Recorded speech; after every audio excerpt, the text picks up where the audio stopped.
Soo-min is putting out her entire knowledge of English in front of a camera, struggling her way through sentences. She smiles brightly and introduces herself in a friendly voice. Behind the camera is a boy, following her every order with little objection. He pauses before taking her and watching her from the screen. He has no idea why they are doing this, but it doesn't matter. Here he has a chance to help her out and, more importantly, to look at her from a distance, without fear of getting caught. After another angle is chosen, Soo-min continues her speech, and the butchering of the English language resumes. Shakespeare must be rolling in his grave.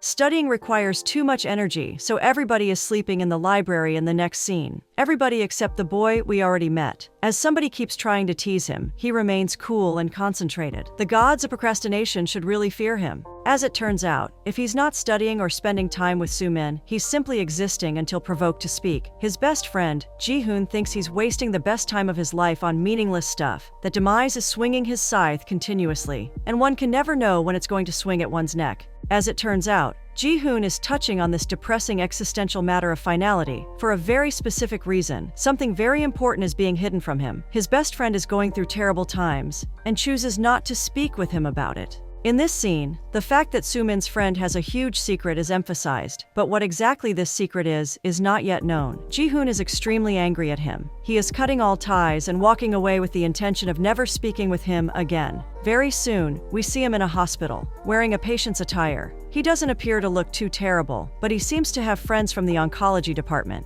He might be going through the same kind of disease, and in this light, his mellow, careless attitudes seem meaner. In a way, the fact that he is studying himself to exhaustion underlines his hope and courage, but it might also mean that he's denying the closeness and inevitableness of Demise. In short, he's either a courageous hero or a weak boy in denial. Quite a stretch. The hospital is a wonderful place. Cockroaches are chirping loudly and continuously as two seemingly careless patients are resting in a shade. Their bodies are screaming from the inside, just like these cockroaches in the grass. But the boys' faces are still illuminated, as if they were getting married tomorrow. Soon, we will learn a little more about our main character. As it turns out, he has a deep scar on his wrist, always a sign of a happy individual. As he points out, however, it isn't what people commonly think. Finally, the subject of Soo-min is brought up by his friend, and what cancer couldn't do, the recalling of her face does in a matter of a moment. As he reveals it to his friend, she rejects him. No wonder he isn't afraid of the end. Here, we hear the name of our lead character for the first time. It is Hyun-jae, and as his hospital pal points out, he should start using his sickness to his advantage. Instead of hiding it, Hyun should spill the truth everywhere.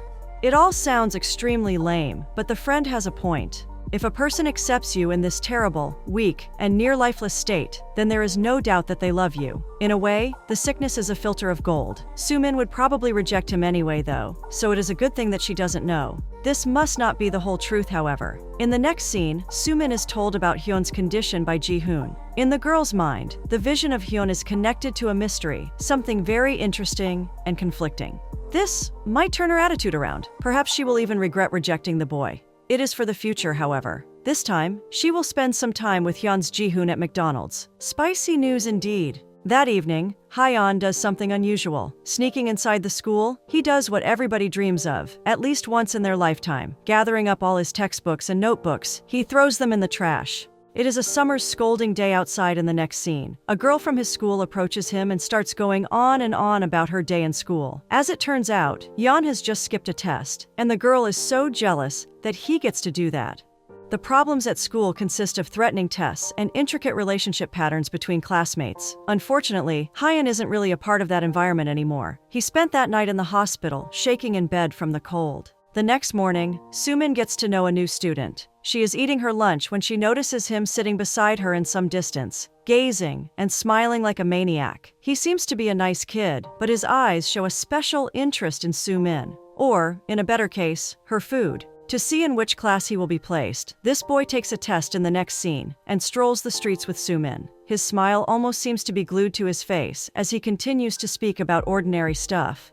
His only objection seems to be to talk as much as possible. He doesn't seem to stop, even when the two of them, together with Hyun's Ji-hoon, get around a table to eat. Suddenly, after what feels like an eternity, he reveals something that takes everybody aback. As it turns out, he knows Hyeon from the student roster. He thinks of him as a particularly handsome individual as well. Yes, a little suspicion. Perhaps we should reevaluate his motivations. For him, the fateful meeting happens in the next scene. Hyeon is in his old classroom alone, doing seemingly nothing or just reminiscing when his fan suddenly comes in. As he introduces himself, we learn that his name is Baeun-jae. The weirdness of this individual forces Hyeon to turn his back immediately, but soon something happens that causes interest in him to arise. This is how it happens. Suddenly, Hyun forgets the pin to his lock and starts engaging in a trial-and-error method to solve this problem. Baeun, however, seems to know how to pick those kinds of locks very well. Effortlessly, he helps him out, and, after conversing with him, the two become good friends. In the end, Hyun even offers him his uniform. He doesn't need it anymore, since he no longer goes to school. With this, the two head out towards Hyun's house. In the following scene, Sumin and Jihoon are eating ice cream together after school. A very important change is emphasized here, as Sumin points out that she is beginning to regret how things turned out with Hyeon. As it seems, she told him some things she wishes to take back now, but unfortunately, time doesn't go backward. Jihoon is heartbroken. He clearly wants to be with her, and to listen to her talk about her personal life in this manner hurts him a lot. When he points this latter point out, Sumin rejects him and emphasizes that she wants to speak about only his problems. Till this point, Jihoon wanted to test out his psychological skills, but now all he can say is that time can heal. Hope in time's healing power is clearly not the best trait of a psychologist, but the boy is just starting out. Furthermore, they're just kids struggling their way through brand new life situations. Suddenly, in contrast to the gloom that is governing their table, Baeun appears in front of them, crawling on the floor of the restaurant. Compared to the people sitting, there is no telling what Baeun is going through.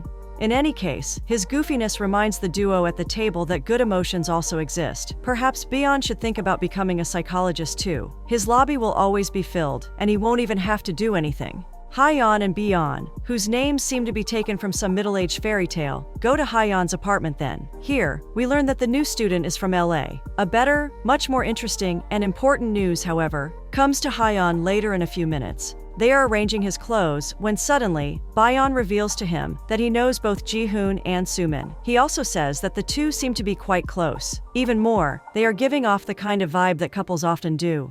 This must all be very distressing to Hyeon. Jihoon knew that he liked Sumin. His going after her might even be a form of revenge. In any case, this revelation takes Hyeon aback and makes him thirsty. The boy clearly emanates enormous gloom. Walking around the apartment, the air around him becomes dense and light is swallowed by darkness. But the boy, who knows only kindness and cheer, takes no notice of any of this. He prefers to keep talking about this matter because he has one more wonderful detail to add. He also likes Sumin. She is exactly his type. This is when Hyeon reveals the truth to him. He says everything but leaves out the part where he is sick. In the next scene, a girl from his class picks up his number in the most romantic of manners. She tells him she will text him when bored. Hyeon must feel so important. In a matter of seconds, another girl comes by Hyeon. It is Sumin. And with this, we see the two together for the first time from the beginning.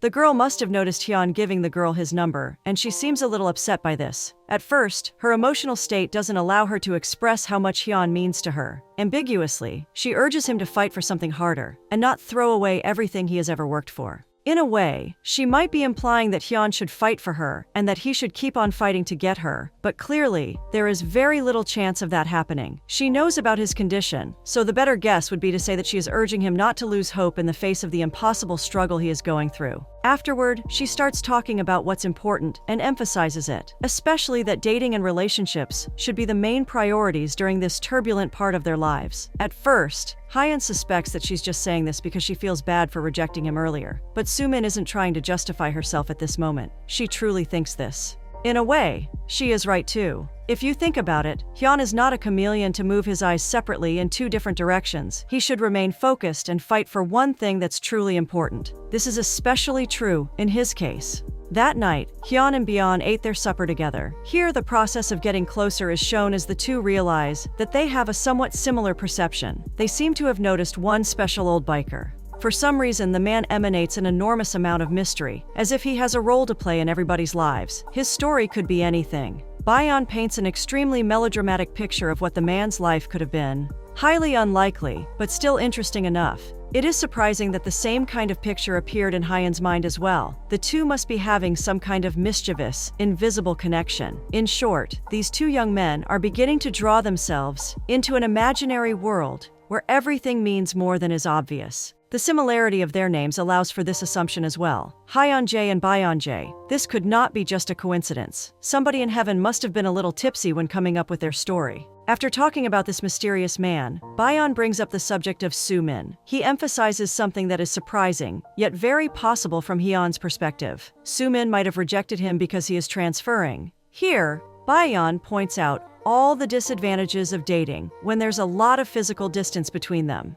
The points he is making are heartbreaking. Imagine being a person unable to hold hands with your lover, unable to eat a bowl of ramen with them, kiss them, and talk to them about their days, unable to sleep and wake up beside them and suffer together on summer's scolding day. It is a truly depressing image. At this moment, thinking about this, Hyeon sees his situation in a different light. There is no physical distance between him and the person he's in love with.